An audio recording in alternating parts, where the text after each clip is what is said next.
Hello, everyone. Welcome to the Kevin Lee Show. Thank you for coming on. This is an 8-part series that I will be releasing every week on Monday at 5 p.m. Australian Eastern Standard Time. The preface for this interview is based around a primary question that I learned from Tony Robbins attending his business mastery event in Amsterdam. And it is based around, if your core business was completely disrupted tomorrow, what would you do? How would you pivot or innovate? And during this time of the recording, we're going through the COVID pandemic. And so I thought it was very fitting interviewing people from around the world in different industries to see how they've pivoted and innovated in their struggling industries. And so the idea is to inspire and encourage people who need it. And so I hope everyone can learn a few lessons from these experts.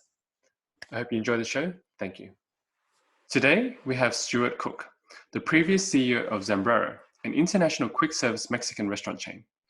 During his time as CEO, Stuart increased revenue from 1.1 million to over 75 million in sales and expanded the business into 3 countries.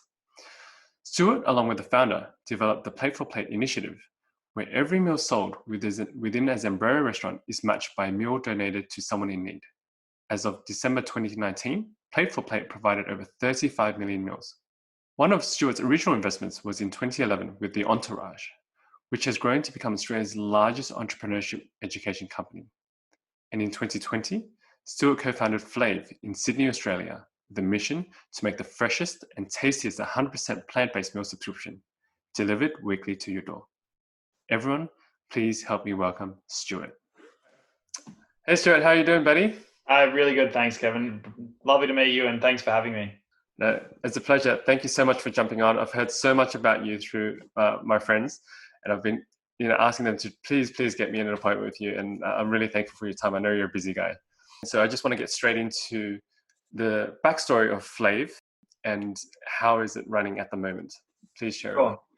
So to make a long story great, around the background of Flave is, so my wife and I, after I exited Zambrero, is that we went on a 1-year honeymoon around the world. And so then on that amazing journey and working out what we wanted to do for our future careers and our next lot of businesses, is my wife got actually really, really sick in Costa Rica. And then as part of and she had to get airlifted to hospital, 7 days in intensive care, pumped full of broad spectrum antibiotics. And then as part of her recovery process is that the doctors actually said that she needed to have a 100% plant-based diet, go vegan for a full month. And because her body had just been stripped of all of its microbiomes within its stomach. And so that was a way to really just reintroduce those healthy gut back and healthy microbiomes back into her stomach. I begrudgingly agreed. I wasn't a vegan at the time, and didn't think much of it. But then during that process of a month, my wife and I lost a lot of weight. We felt really good. And then after that month, we were traveling into Europe. And so, Europe is not known for being very vegan friendly. And this is again 2016. And so we were looking at, this sort of has always rattled our minds, and we're looking at how could we make plant-based cuisine super convenient, amazing flavor, and not sacrificing on anything. Because the more and more we studied about the impact of animal agriculture in the world, not only on our health, but also animals, but also mainly from around climate change and being a leading contributor towards that, we realized that probably our next goal was to create a global brand where we're helping that transition of people who want to reduce their meat consumption every week to be able to play a greater role in climate change. So that's where Flave was born. And so, my wife and I were also very fortunate to meet our fellow co-founder, Jan Packers, who's a multi-business entrepreneur, tech founder, and really, really great partner to have. And he was also along that same similar type of journey. And so we've partnered together to form Flave and a couple of other companies in the plant-based space.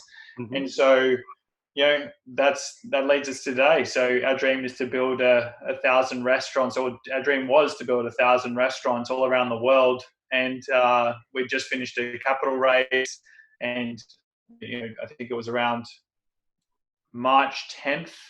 Mm-hmm. We're about to sign a lease in Bondi, $250,000 lease in a prime position. But then, little inklings over in China about this coronavirus yet to be named COVID emerged. And it just happened to be that one of our advisory board members is ex-Starbucks and lives in China. Yep. And so, speaking with her every week, we started hearing things, and that's where we put a big pause on signing a big lease. So, yeah, that was sort of a bit of the backstory. And so, again, Flave is a fast casual dining concept that's going to be burgers and bowls. And the goal is to be an amazing concept that just happens to be plant-based. And so I think that there's a lot of plant-based restaurants and vegan restaurants and cafes, things that, definitely scream at you that they are very whole foods, organic, and not to discredit them at all, but like a little bit more on the hippie spectrum. Yep. There is a lot of consumers, especially male, and this is starting to change as well. They're not wanting to, there is that stigma around some of the types of that food, and that it's not going to be fulfilling or it's not going to taste as good. And so the goal for Flave is to be able to take people on that journey about trying different alternative proteins and introduce them to some of that idea that plant-based product is just as good, if not better, than anything else that they've ever had. And so I was quite fortunate to find an amazing chef. I wanted to find a great chef to be our partner who knew how to cook and still cooked with meat, because he knew what consumers would want. And so, but still also be very familiar with plant-based cuisine. And so I couldn't have picked somebody better, but I came across Scott Finlay. He happened to be Sir Paul McCartney's former private chef for 7 years. Wow. Traveling around the world with Sir Paul McCartney, cooking him vegan meals for him and his wife. He's also toured with Beyonce, Rihanna, Pink Floyd, Elton John. Wow. So, I mean, he's cooked for the stars around the world. And so, when you're cooking on tour, you have to access all the very unusual cuisines and different ingredients lists. Like, the stories he's got is amazing. And so, we grabbed him, and he's come on board as our, founding chef and leading our menu innovation. And, we're creating a company that we want to live and breathe, and I eat their product every day now. I love how your story of your wife and how that kind of transited, like it's a very strong wife for you guys, obviously, because it hit very close to home. And then how you guys went from that into a vegan concept to promote what you guys believe in, and then combined it with somebody who's toured with world stars, and that's part of his specialty as well, curating these vegan meals for them. And so it sounds like it's like a winning combination to go off. And so great concept, great team. Now, moving on, what kind of business model are you guys running? Obviously, because as you mentioned, you're about to sign that lease, and you can't now because of the COVID situation. So we had to pivot quite quickly, and we made the decision very, very quickly to move to a meal subscription business. So we'd already developed the menu, and so the burgers and bowls menu. And so we managed to find a supplier called Hero Foods. They actually make vegan products and sell them in Coles and Woolworths. And we actually partnered with them to use some of their spare manufacturing capacity. So we didn't have to buy any equipment. We just effectively pay them a price per unit in order to turn our bowls into subscription meal kits. So our customers sign up on flave.com. They enter in how many meals they want a week. We've got a broad selection of meals, soon to be breakfast, lunch, dinner. At the moment, just lunch and dinner. And then you can pick them, and they're delivered to them every Monday evening. And so where they can change all the time. So that's sort of the very quick pivot, because we wanted to also reduce our burn. So we do have Scott, we do have myself, and a couple of other staff that were preparing for opening restaurants.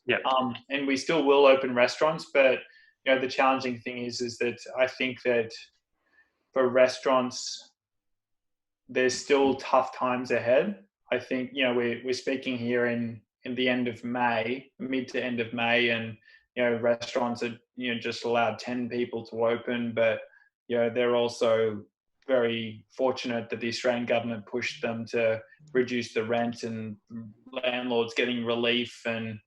But we're yet to see what is going to whether or not COVID has changed consumer confidence in the short term. I think it will, but then will it change customer habits for the long time to come? And I've got my theories around that. And so I think that it's still a bit of a wait and see. So some meal subscription is there because, again, our overarching goal is to provide plant-based cuisine convenient to billions. Like that is our goal. And so is that by getting meal subscription and to people, that is one of those channels that we can actually do that. And we'll be doing the retail play as well by selling those ready-made meals in potentially the likes of Harris Farms and IGAs and things as well.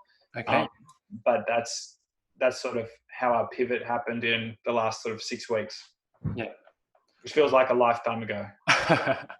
A lot has happened since then, I'm sure, like with the pivot and trying to move everything and make it sustainable and make it workable. I can imagine like you guys would be working day and night trying to get this together. And so I just wanted you're essentially working on a model where people go onto your, as a platform, to your website, to Flave, and they can order subscription meals from there. And the other model that you're working towards is teaming up with possibly Harris Farm and the other outlets that they can get your meals through them as well. And we're also even looking at the B2B component of corporate catering because I think corporates are now starting to look at their overarching environmental impact, and I think consumers are demanding that as well. So if we can go in and actually provide meals for a meatless Monday or once a month or a once a week type thing from a catering standpoint, that's also a model that we're exploring as well. Great. I'm also curious of how your delivery model might be. I'm also in the hospitality industry, and I understand there's a lot of resistance with using, like, for example, Uber Eats at the moment. How are you guys working with delivery of all? We chose not to use them. So I mean, that was one of the ideas, but it's one thing because we didn't have an existing restaurant and all the staff and things. I mean, it's one thing to have restaurant and normal sales and delivery add as a extra sort of, yes, your margins won't be as big, but you can add like penny profit to it if you've got a normal restaurant operating.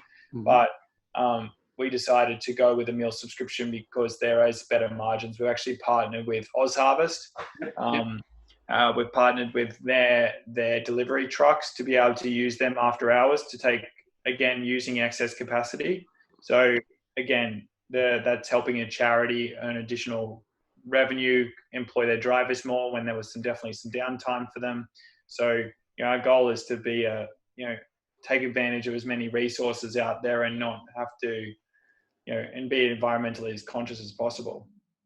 Well, I love that model, that you're leveraging off all existing platforms that you can work with, and that is sustainable and it is congruent as well with your values. In terms of how you're letting people know, as you mentioned, you weren't able to launch a restaurant, you don't have a physical space. How are you able to reach all these people and get the message out there and get people ordering all this subscription? Look, it is tough. I could tell you it's all rosy and we've got thousands and thousands of orders. And at the moment, because we're a brand new company with no existing reach, like people don't know what Flave is. So it's having conversations with people, delivering amazing customer experience, and then them referring on somebody and then them referring on somebody. We just finished our brand strategy, and so we will start doing paid social media advertising and SEO and SEM and everything like that. But that will be one part of the strategy, but it will also be using our existing networks, influencers as well. Influencers during this time haven't been able to go out and get their amazing lifestyle pics, so a few of them are hungry. But also is that it has helped that we partnered with a chef that also has got some amazing connections and some really good friends of his who have been helping us out. And I think that's one of the nice things about COVID is that I almost feel that it's definitely reunited a sense of community even though the physical touch is less and you feel like a little bit of a rude guy not shaking someone's hand when you see them, giving a little elbow tap. Yeah. But, even though everybody's told to sneeze in their elbow. So yeah, that's right. It's like, seems like this, but then we're all touching our wrists. So yeah, I think that whole everybody sort of looking after each other is really helping, and I think it's and so helping the little guys, the new guys, definitely is something that we're benefiting from. Yeah, and especially when you're standing for a message such like yours, it's very powerful, and like I can tell you that referral strategy is working very well. It's reached all the way to me, and I've thought about it, and I've told my friends about it as well. So it's like you haven't ordered yet. No, I haven't yet. That's step 2, right? That's the next one. But yeah, it is. Step 1 awareness, step 2 order. Yeah. So yeah, no, it is good. But again, you got to feel for a lot of the other restaurants out there that are doing it tough. A lot of them won't be able to reopen, or they'll fall over probably in September, October. Yeah. But you're right. Like we have a vision, and as cheesy as that, but like our vision is to save the world. We're there, and I mean, we did this. We've got a track record of it as well. My wife was the CEO of a charity, one disease at a time. My background was Zambrero, where we were doing plate for plate, where every time we fed somebody in our restaurants, we fed a child overseas. And so, I think that purpose-driven organizations are definitely going to become more of the norm. Yeah. Because I think they need to be. I really align with what you guys believe in, because I feel like, especially in entrepreneurship these days, it's not just about building a concept and building revenue and making money. It's also about the impact and the benefit that you can give to the people as well. It's like you've got to do both at the same time, not just one or the other kind of thing. And one of the things that we pride ourselves on, and what Flave is going to be about, like, I'm not 100% plant-based. I would like to be. But I get the urge, just like anybody else, to go and do it. And the people who are committed 100%, I applaud them, and I look to get there one day. But the whole goal is to be able to create products that are just capture those urges and allow people to still have amazing meals or cheap meals and things like that are plant-based, but without making an impact on the world through animal agriculture. The way that they have in the past. I've tried to go down that road as well with the vegan, and it's been on and off, to be honest. It's on and then it's off, but then it's having options like what you guys offer that we can choose from, more variety and tasty, that we can encourages us to give it a go more. Definitely. And as long as we give it a go, as long as we try it, at least there was going to be an impact regardless, even if it's small ripples. 100%. Moving on to the next question, I want to ask you, what major learns have you had from this, or would you do anything differently after going from pivoting from that to an online subscription model? I think the one thing that we've had to, you can pivot so quickly, you can give yourself whiplash. And so speed is important, but also pivoting with a plan is really important. I would say that I'll give myself a B for that. I think that still knowing that you're pivoting into a market that actually wants what you need is still really important, not just because you can do it. I still think we've made the right decision, but like intuitively that I knew, because I use meal subscriptions myself. I've had issues with other plant-based meal subscriptions that have been really untasty and not fun, and I get over it within a week. So in a way, I knew that myself was definitely a customer who would be ordering this and paying for this every single week. But did I know the size of the market and everything before pivoting? No, I probably could have done that. And I think that that's important when you're a larger company. If you're a single cafe or a smaller business that's got an existing customer base that you can leverage, then doing what you can to be able to survive during this time, to be able to then open up later and still have that customer loyalty is important. But if you're trying to launch a brand new market in this, if you're pivoting before you've even launched, you just definitely have to take a step back and realize, like, what are we actually doing? Is this still aligned with the vision? How is it going to work in? Because we also don't want to be a meal subscription business that it sounds weird to the customer that they open up a restaurant later. Yeah. It's sort of like a Matt Moran can start a subscription business, but it's hard to go the other way back. Yeah. So we do have to be mindful of that in our messaging and our consumer. Well, look, it is weird times, and so weird times call for weird actions, right? We might have to work things differently, and like you have to make things work on your end. And talking about weird times with this whole during this time of recording, we're obviously still going through the COVID pandemic around the world, and in Australia where we are on stage 1 release, meaning that we can let 10 people dine in, which is still not too much for a hospitality restaurant. And so I wanted to, now we can dive into a bit more of this, and I wanted to get your thoughts on, how do you think this whole thing will transform the future of this industry? Particularly in food? Particularly in food, yes. So I think that there's definitely going to, I shouldn't use absolutes. I think that there is going to be a definite drive to the digital. We already knew that was coming. I think it's accelerated that. Yep. I've got friends in China, and I did a food tour of China last March. Yep. And they're so far ahead of us. I think that our labor model makes it a little bit more difficult because the drivers are more expensive. Mm-hmm. And so until autonomous vehicles and things come in, which is still a very long way away, I think it's still going to always challenge our delivery model.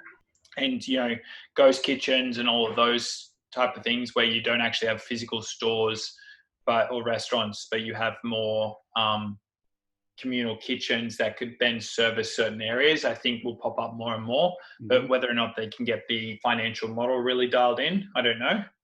I think that fast casual should pop back a little bit faster, but I think that there's going to be a lot of large-scale full-service dining restaurants that are going to be really challenged during this time. Mm-hmm. But if they can innovate themselves enough to even create online fast casual brands that are using their existing kitchen and infrastructure, that might be different ways to get around it.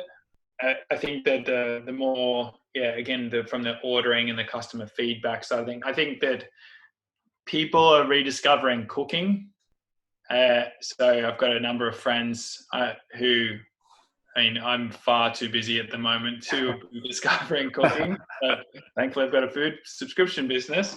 But I think that if you look at Marley Spoon and HelloFresh and everything like that, I think that they're doing incredibly well through this time. I think they've had like 400 or 500% growth. Wow. COVID. And so I think that will impact the overall the amount of dining. On the flip side as well is that you then have to go look at the argument and that people over the years have been moving into smaller and smaller apartments as like they get, especially younger people. Yep. And so they still have used those restaurants as a place of not only to eat, but also to socialize and to gather. Yeah. And you see that as a trend in a lot of Southeast Asia as well. Like it's where you go to meet. You don't go to people's homes and host big dinners and things because people often don't have the space for that. So I think I don't know how that impacts it directly, but I still think there is going to be a need and people will go out. But whether or not people are going to feel comfortable right next to each other at a very small bar while there isn't a vaccine, I don't know. It makes me a little bit sad to think about it. I'm not sure if everybody's going to go and be jam-packed in a bar where they're pushing past to get drinks, and there's something fun about that as well. So it would just be interesting to see, because it's probably another year away from getting vaccines. And so I don't think the government are going to allow that sort of amount of people in restaurants or bars or clubs and things. Yeah. And so that will be over a year to 18 months of habitual change. And so will people ever want to go back to that? I'm not sure. Yeah. Wow. What a different world we could be possibly looking at. Yeah. Yeah. And then, as you were mentioning before as well, like that behavior change. For example, we're in stage 1 release now, and then maybe in a month or two, we might go to stage 3, possibly, where our Australian government allows 100 people to go out to restaurants. And so when that opens up, and then we start hiring back staff, and then our expenses start to go back to the usual. Yet behaviors and habits have changed, so we're down 50% or more in terms of traffic. Yeah. Yet we're stuck with these expenses. It's like, how's that Yeah. going to work? And so I've got a couple of friends who are insolvency accountants and lawyers. Yeah. And so they haven't actually seen a big jump yet. And they're all betting that it's September, October, when JobKeeper stops, the government assistance program for keeping people employed, but then also the rental abatements from landlords. That's when they're seeing the big jump. I was on a the future of the restaurant industry webinar the other day with a good friend of mine, Doug Coop, who's over in San Francisco, and between San Francisco and Seattle. But he was talking about that like 50% of restaurants in Seattle and San Francisco of the dining experience maybe most probably won't reopen after all this. So it's going to hit the industry hard. And then I think what's going to be interesting is that these dining precincts are going to like evolve as well, because if half of them in one strip then shut down, will it actually, all of those customers then go to those other ones, so the ones who actually survive will actually thrive? Or will it reroute the way that people are actually dining as well? So that's why I'm also not prepared to sign a lease yet, because especially with fast casual restaurants, you are relying a fair bit on foot traffic, and until when office workers, especially in the CBD locations, are coming back, and how many of them, you want to just sit back and watch what happens. Absolutely agree. I had two thoughts that came up when you mentioned that, and one of it is, say for example, in America, in the US, thousands of restaurants are going to close, and they're probably never going to reopen.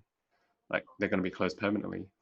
But the thing is that even though thousands of these restaurants are going to be closed, there is still a very similar population still there that still need food. And like that's definitely one area of opportunity that there still needs to serve. Like, we need to creatively work how to serve these people. And the second thing was, I was listening to a recent podcast by Tim Ferriss with Alinea Group, Nick Kokonis. They said that during this time, there's going to be somebody out there who has amazing talent, amazing creativity, but was never able to afford a shop front or fit out. But this time, with people exiting and leaving shops completely fitted out, these creative people with all these skills are going to come along and kick our butts when the time comes. And it's like it's a good thing as well. They will have the opportunity to start and give it a good shot and serve the community in a different way. And this is the hardest thing about this time, is that nobody's gone through it, and there's really intelligent people on all sides of the arguments. So I mean, if I look at it and I go to your point there as well, I agree. Like, the small individual operators, back in Zambrero days, it was quite hard to sometimes compete against some of those individual operators, and who were mum and dad working in the store, grandma's out the back cooking. It's hard to bet. They're probably not paying GST because they've got heaps of cash, and they're undercutting your price. And so, they're not paying tax or the people correctly. Like, so that would be normal. But I think nowadays, because of it's all contactless, it is changed that cash mentality. But also, those individual operators aren't very good at understanding their cost of goods, their unit economics, their wage bills. And so, like, you go to King Street, Newtown, and I call that the street of like broken dreams, because so many people like save up enough money to open up a cool little cafe, and they expect 1,000 people are going to come through it. And like, no. And so I can make an argument for that, but then I can also make an argument for the really good, bigger operators with proven brands and systems might do quite well out of this. But, just prior to COVID, everyone was going against brands. Like, I think the individual cool cafes and operators, they were the ones that were succeeding. And that's why coffee brands as a whole in Australia aren't doing incredibly well. It's usually these individual operators. Moving forward now, what are you going to be focusing on, putting a lot of your focus on at the moment or in the near future in terms of projects? Getting customers. Getting customers. Just customers and looking after them, tweaking our product, making sure that we're fulfilling that need. And, if my mates order once and then don't order again, I'm going to ask them why, without doing the guilt side of things. Because again, that's a big part of our brand proposition, is that we don't want to make people feel badly. Like, I'm not going to go, you're a bad man, you are wrecking the earth. Like, I want it to be on their choice and their terms, and create help them do something incrementally good for themselves and the world every single day. Like, that's the goal. So just obsessing about the customer. Same. I'll be focusing on the same thing over here as well. We're going to need it. We're going to need it. Yeah. Would you be able to share with us what daily tools or rituals you use for your well-being and or for growing your companies or businesses? Sure. So I'll start with I actually have a productivity coach over the last year and a half. So I can send you the link, but it's just faster2master.com. There's some really good tools and things on that. And so I was having weekly calls with him about systemizing my business, because I used to be a bit of all over the place in not creating a systems. And so, the best way to talk about, which is kind of relevant at the moment because of Michael Jordan documentary, is that Michael Jordan wasn't the greatest basketball of all time because he learned to master the triple backflip slam dunk. He just did the jump shot really, really well. And so when you get those fundamentals into your everyday life, and for me, it's getting up in the morning. I've got I won't go through all of it, but I go through, do 10 minutes of meditation, look at my 12-week, I do a overarching vision that I look at on a weekly basis, but I've got a 12-week vision. And then I've got so the 12-week vision I go through, I then do a journal for 5 minutes. But it's write down everything. It's a bit different journal. So you write down everything, just comes to brain, and then you throw it away so that you never look back at it. So you can be angry at someone and never be afraid that they're going to ever read it, or, it's just sort of like cleansing a whole bunch of thoughts out of the brain. And then ideally I go to the gym. I haven't been going to the gym recently or working out as much, but I know if I start my day in a good way there. But then it's a daily team huddle. So what people are working on, what are they excited about? And then how can somebody else help them to do their job better? So it's, again, so I believe in servant leadership, where you're empowering your team. And so that's my role as the CEO, is just to empower the people around me to achieve and just excel at their roles. And then, at the end of the day, I do a shutdown. So make sure that you clear off anything that you can do in under 2 minutes, put in Asana or anything greater than that, and then plan out your priorities for the next day. So, I know if I do my AM and my PM rituals, then I think magic happens. But if I don't, I start to go off the rails. I'm with you on that one. And I wanted to quickly ask, with your 10-minute meditation, do you do a specific meditation or any form or any sort? I use Headspace. Yep. I haven't graduated to the more advanced ones yet, but Headspace has been my friend. And so, I still haven't mastered Headspace, but I'll choose their programs based off, their 10 or 20 day programs based off where I'm feeling at the time. And if I have trouble sleeping, I'll even put the 3-minute or 5-minute sleep meditation at night, and it always works. So I think Headspace is great, and Andy's voice is so easy to listen to. It's very easy. It's easy to follow. I'd recommend it to anyone, and especially if they're getting into meditation, for sure. And the other thing that I've done as a way, because if I am needing a break or something, I was switching occasionally to downloading a game or watching YouTube mind-numbingly just for a break. But I have also downloaded Elevate on it's sort of like Lumosity on my phone.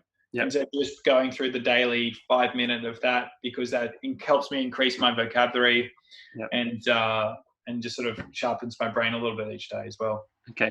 So is that Elevate's just spelled L-E-L-E-V-A-T-E? Yeah. Okay. Yeah, it's an app that you do. And Fitstop is the gym. So I'm the chairman of that gym chain. And so we've got Fitstop online now. Fitstop at home. And so we've got 30 gyms around Australia and got another 38 that are about to open. So that was definitely impacted during COVID, having to shut 30 gyms on, I think it was March 22nd. So but that company pivoted and went online and with its own app quite quickly. And so they do great workouts from home. And then there's a really cool stretching tool called GoWOD, which is GoWOD? How do you spell it? GOWOD. Oh, yep. Yeah, so it's like a CrossFit type. It's designed for CrossFitters, but all my mates who use it, who aren't CrossFitters, just love it because it sort of assesses where you are and gives you, like, depending on how long you've got, like 8, 15 or 22 minutes to do some stretching, you'll progress based off your weaknesses that you then sort of retest yourself once a month. Lots. That's like in a perfect world, I do all those things. Like I'm saying, I only do all that sort of stuff 60% of the time. So but I mean, I also know that, like, I'm a guy who's ADHD, in case you couldn't tell. But is that I think it's the most boring thing doing a checklist and going through these things the morning and night. I naturally am adverse to this, but I know that when I have all of that stuff done, it's sort of like probably 3 hours of my waking life of doing fitness and ritual and prep and end of workday stuff. If I get that right, the other rest of the time is a dream. I'm big on morning and night rituals as well, and I feel like yourself, I feel like I go off the rails if I don't do it, or if I start to let it go too much. My center I'll go back to. Another one that my productivity coach showed me is if you think of a sine wave like this, and think about that as my performance, is if I'm doing my fundamentals, then I'm going up like that, but then I'll stop. But I've still got momentum going up, so I think it's okay. So it doesn't trigger me to start it. And then I'll start getting worse from a productivity standpoint. And then you'll start it there on the slope on the way down. Gotcha. But you haven't hit the bottom yet because you have to then suddenly pull up.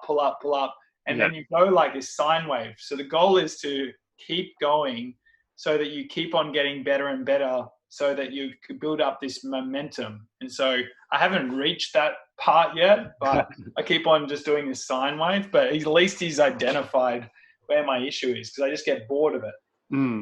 That's a great analogy. And I think that there's lots of value there, Stuart. I'm sure the listeners will have lots to look up and a lot of tools they can reach out to and look forward to. And as we wrap up, I just wanted to ask, how can people find or learn more about you or your businesses, Stuart? So you can go, I've got, I'm on Instagram, Stuart Cook, STUEYCOOK. We've got flave.com, FLAV.com. And my other business, which is sort of like my family office and advisory business, which has all of our investments and different work that we do, and investments in like angel investing or corporate advisory. That's called Twyo Capital. Spelled TWIYO Capital, which stands for The World Is Your Oyster. Wow. And so awesome. I'm a bit cheesy, so yeah. No, that's great, because I was going to ask you how to pronounce that. Was it Twyo or Twyo? Unfortunately, 60% of people say Twyo, but I like the sound of that. It's like meant to be Twyo. It sounds a bit stronger, but all the resources and links and your connections on the show notes for everyone to access. Cool. But I really do appreciate your time so much, Stuart. I have had so much fun learning from you, and I hope that the viewers and listeners have too. Thank you. Pleasure. Thank you. Thanks for tuning in, everyone. I hope you enjoyed the show. All the links to the show notes will be available at kevinleesocial.com, spelled KEVINLY. Conversely, if you have any interviews that you'd love to recommend, please send it over to kevinleesocial@gmail.com. I'd love to connect. Thank you. Until the next episode.